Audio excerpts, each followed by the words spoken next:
Okay, so picture this. The kitchen, spotless. Appetizers are out, the wine is breathing.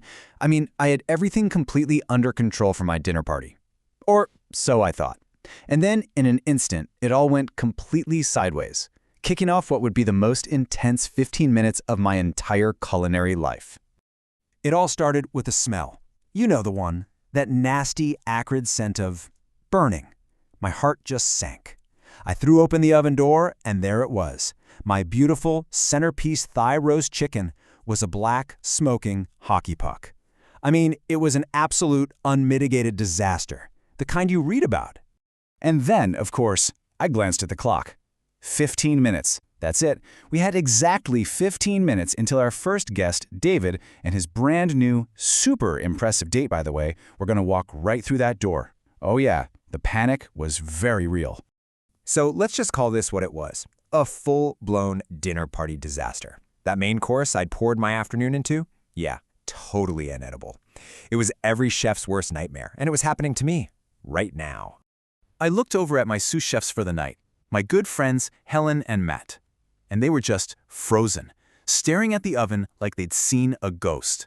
So you've got the main course ruined, guests literally minutes away, and the team totally panicked. Helen kind of snapped out of it first, and her voice was shaky. She's like, "We can't serve this. We have nothing. David's date is going to be here any second." And boy, was she right. The pressure was on. This wasn't just about feeding people. My reputation was on the line. All right, on to our 15-minute lifeline. For a solid minute there, we just stood in silence, horrified. But you can't stay frozen, right? In a crisis, you gotta move. So I took one big, deep breath, and this crazy idea just sparked. It was a total long shot, but the pantry pasta rescue mission, it was on. The plan had to be dead simple and crazy fast. First, raid the pantry, see what we've got. Second, delegate, delegate, delegate. Then it was just a mad dash. Get water boiling, start a sauce, cook the pasta, mix it all together, and get it on a plate. It was literally our only hope. And now we're racing against the clock. Just like that, the kitchen just exploded into action. The paralysis was gone, replaced by pure, uncut adrenaline.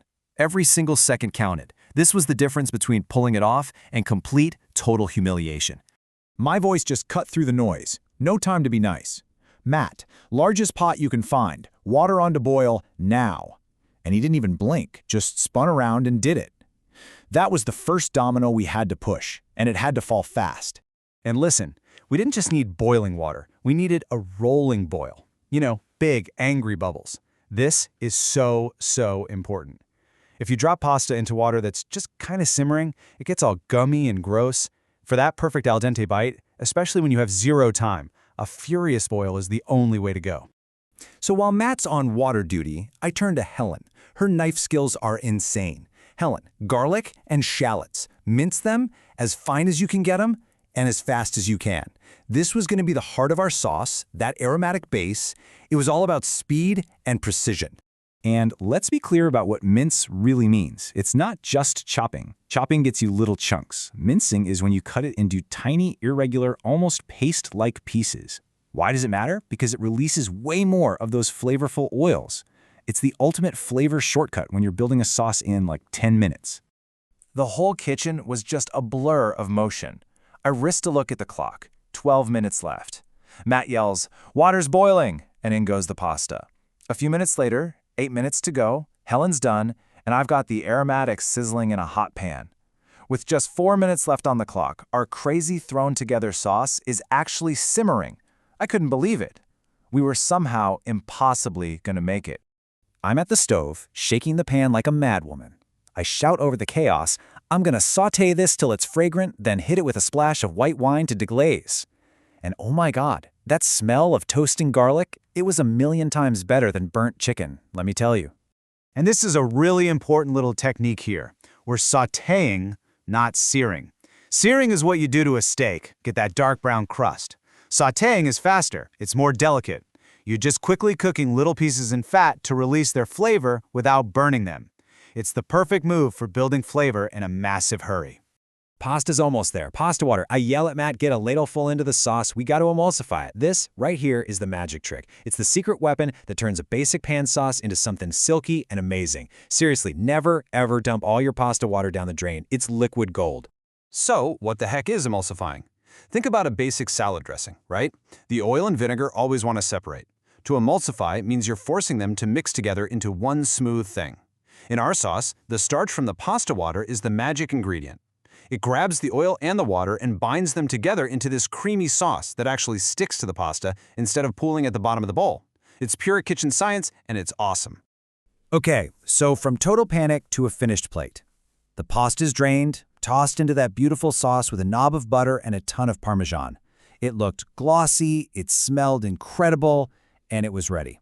We moved like a well-oiled machine, plating, wiping the rims, a little sprinkle of parsley, and then we heard it. Ding dong! The doorbell. I'm not kidding, it rang the exact second my kitchen timer went off. We all just looked at each other, totally breathless, probably a little sweaty, and we just started laughing. It was just this huge wave of relief. We'd actually done it. Dinner was served.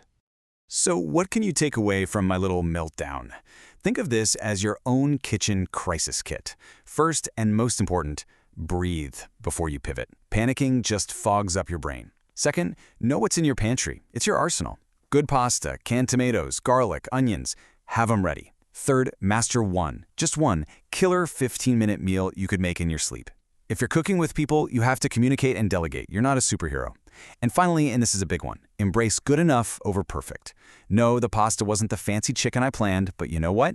It was delicious and it totally saved the night.